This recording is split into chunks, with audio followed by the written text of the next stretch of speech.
Good morning, everyone. Today we are talking about our very last I am saying, the seventh I am saying. And this one we find in John chapter 15. And if you remember that John 13 to John 17 records Jesus' last moments with his disciples. The last meal, the last time that he gets to spend time with them and talk to them. And we saw with the sixth I am saying that what Jesus was essentially saying to them at this time was his last words and his last teachings to them. So it was engrafted into their minds and into their hearts. And John chose, John chapter 15, these last chapters to reveal Jesus as the vine. I am the vine. So read with me John chapter 15, where Jesus says, I am the vine. He says in verse 1, I am the true vine, and my Father is the gardener. He cuts off every branch in me that bears no fruit, while every branch that does bear fruit, he prunes, so that it will produce even more fruit. You are already clean because of the word that I have spoken to you. Remain in me, so I may also remain in you. No branch can bear fruit by itself. It must remain in the vine. Neither can you bear fruit unless you remain in me. I am the vine, you are the branches. If you remain in me and I in you, you will bear much fruit. And then he says in verse 5, apart from me, you can do nothing.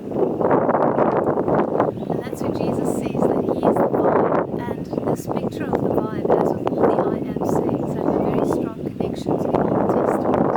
And specifically the vine and the vineyard is images in the Old Testament, prophecies in the Old Testament that God used as a judgment against Israel. He used it as a judgment because of their unfaithfulness and their inability to remain in him and to remain faithful to him. And it's very sad, the one in Isaiah, you'll study it this week, in Isaiah 5 verse 1 to 16. God is actually sort of sharing his heart and he's saying, I've done everything, I've prepared the soil, I've made you ready so that you can be a vine that bears fruit. But you've been unfaithful to me. So God is essentially saying that through Jesus Christ, he is establishing a new vineyard, a new vine. And this vine will bear fruit. And the Father himself will be the tender, the gardener, the one who tends and prunes this vine. On my way here to Volmund in Hermanus, we drive through the Hemel en Aarde Valley and through a lot of vineyards. And I thought it was so fitting for today because a vine or a vineyard also goes through seasons. And at the moment, as it's winter, the vines are bare and they cut almost, very closely to the vine. They're in a time of rest. They're in a time of restoration. They've been pruned so that next season when they start making new branches and new fruits, they would bear good fruits. And then I realized also that the difference between the vineyards in the Hemel en Aarde Valley is that they're on high ground and it's very wet here. There's a lot of rain and it's quite cold.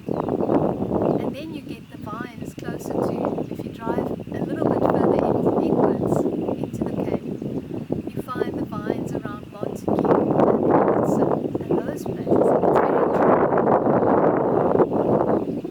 And the fruit that they produce are smaller, but they're very concentrated, so they're very sweet. So they use these as dried fruit and dried vines and dessert wines. So you have a very much sweeter wine that comes from these fruit, the smaller fruit that grow in dry, arid times. In comparison to the grapes that grow here in the Hemel en Aarde Valley, they're plump and juicy and soft and produce a lighter wine. And that's just God's wisdom in how he takes us through different seasons in our life, in different times in our life. We can always bear fruit for him, no matter what the season is. But what Jesus is saying is that unless we remain in him, we will bear no fruit. In your Bible study, you'll read this week that, a branch that's cut off from a vine will still be a grapevine. It will still be a branch attached to a grapevine, but it will be a dead one. It will be a lifeless one. It will dry up and eventually crackle under your feet, and then used for the fire. Whereas a vine that remains part of the vine, the main vine, grows and gets pruned and then continues to grow and produce. So Jesus is calling the disciples, and on this last night that he's talking to them, this is what he's telling them. He's telling them that they are going to bear fruit, and you'll see in your study the fruit that they will bear mostly is a fruit of love.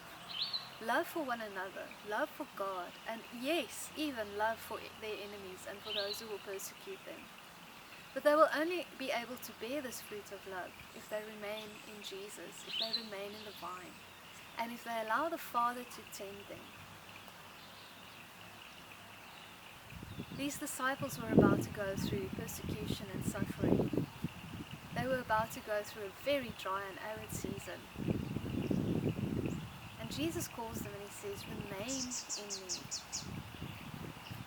And this is what our message is from John chapter 15 as well, is that we remain in him, that we allow him to tend us, no matter what season it is. Because just because you're a disciple of Jesus does not mean that everything's going to be easy and everything's going to come easy.